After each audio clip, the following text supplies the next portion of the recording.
لارائن کتاب اتنی عظمت والی کتاب ہے کہ انسان اگر اس کی دل کی آنکھیں کھول کر اس کی تلاوت سنے تو یہ قرآن مجید دل میں اتر جاتا ہے۔ اللہ کرے قرآن حکیم سے ہمیں محبت ہو جائے۔ اگر ہمیں قرآن حکیم سے آج محبت ہو گئی تو یہ وہ باوفا کتاب ہے کہ جو انسان کو نہیں چھوڑتی۔ حدیث شریف میں ہے کہ قبر میں بھی جب انسان اتر جاتا ہے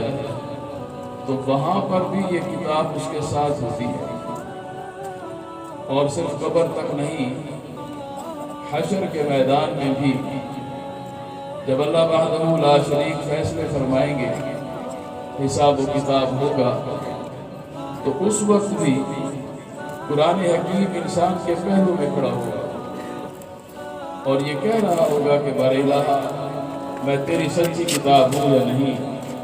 اور رب فرمائیں گے بالکل تو میری سچی کتاب ہے۔ تو یہ قرآن حکیم کہے گا کہ اس شخص نے مجھ سے دوستی نبھائی ہے، کبھی مجھے چھوڑا نہیں، آج میں بھی اس کو اس وقت تک نہیں چھوڑوں گا جب تک کہ اس کے لیے جنت کا فیصلہ نہ ہو جائے۔ تو نبی علیہ السلام نے ارشاد فرمایا کہ اللہ وحدہ لا شریک اس کی سفارش کو قبول فرمائیں گے۔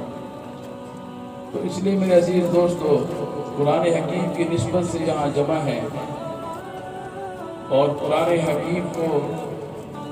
سننے کی سعادت ہمیں نصیب ہو رہی ہے، اور انشاءاللہ العزیز ابھی جب آپ تلاوتیں سنیں گے قرآن حضرات کی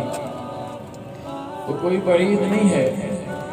کہ آپ کی آنکھوں سے بھی آنسو نہ نکل آئے، کیونکہ رب تعالیٰ نے اس قرآن حکیم کا خود تکلم فرمایا ہے۔ یہ اللہ وحدہ لا شریک کے اندر سے نکلی ہوئی کلام، اسی لیے اس کو کلام اللہ کہا جاتا ہے۔ باقی جتنی آسمانی کتابیں ہیں ان کو کلام اللہ نہیں کہا جاتا، ان کو کتاب اللہ کہا جاتا ہے۔ قرآن حکیم کو کلام اللہ اسی لیے کہا جاتا ہے کہ اس کا تکلم اللہ وحدہ لا شریک نے خود فرمایا ہے، اس لیے اس کی حفاظت کی ذمہ داری بھی اللہ نے خود لے لی ہے۔ قرآن حکیم نے ارشاد فرما دیا اِنَّا نَحْنُ نَزَّلْنَا الذِّكْرَ وَإِنَّا لَهُ لَحَافِظُونَ، ہم نے اس کو نازل کیا ہے، ہم خود ہی اس کی حفاظت کریں گے۔ اور جب جبرائیل امین قرآن حکیم لے کر آتے تھے تو بخاری شریف کی روایت ہے کہ نبی علیہ السلام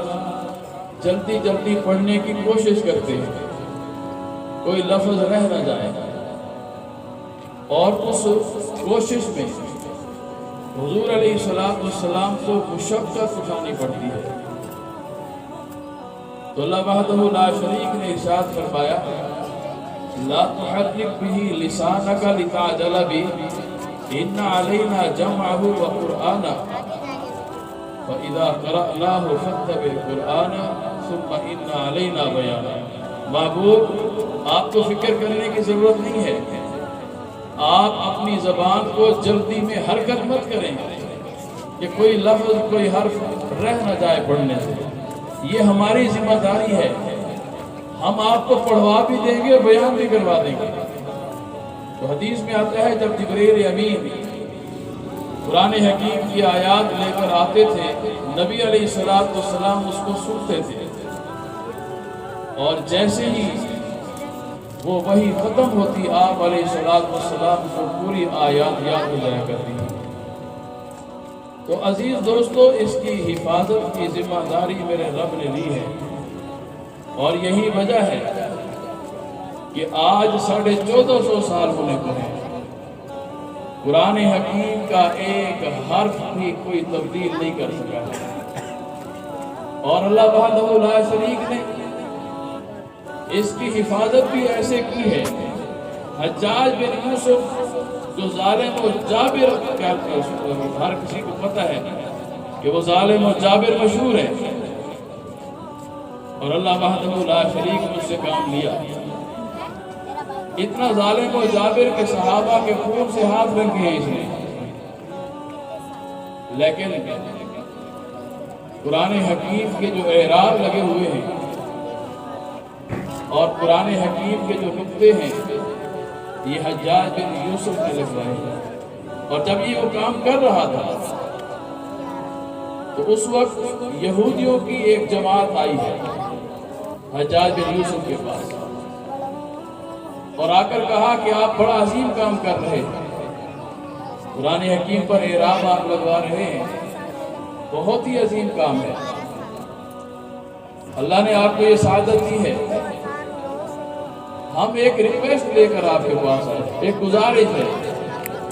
ہماری ایک عرضی ہے، اگر وہ آپ سن لیں تو ہم آپ کو خوش کر دیں۔ اور یہودیوں کا یہ وتیرہ رہا ہے کہ ہر ایک کو خرید لیتے ہیں، مرضی اور اپنی من مانی کے فیصلے کرواتے ہیں۔ تو حجاج بن یوسف نے کہا ایسا کیا کام ہے جو تم مجھ سے کروانے آئے ہو؟ یہودیوں نے کہا کہ آپ جو کہ قرآن مجید پر اعراب لگوا رہے ہیں تو قرآن حکیم کے اندر ایک جگہ ایسی ہے کہ جب اس کی تلاوت ہوتی ہے ہماری ناک کٹتی ہے، ہم منہ دکھانے کو نہیں ہوتے۔ کون سی جگہ ہے؟ تو کہنے لگے حضرت موسیٰ اور حضرت خضر علیہ السلام، ان کے واقعے کو قرآن حکیم نے بیان کیا ہے کہ یہ دونوں بزرگ ایک بستی میں گئے ہیں اور وہ بستی یہودیوں کی تھی۔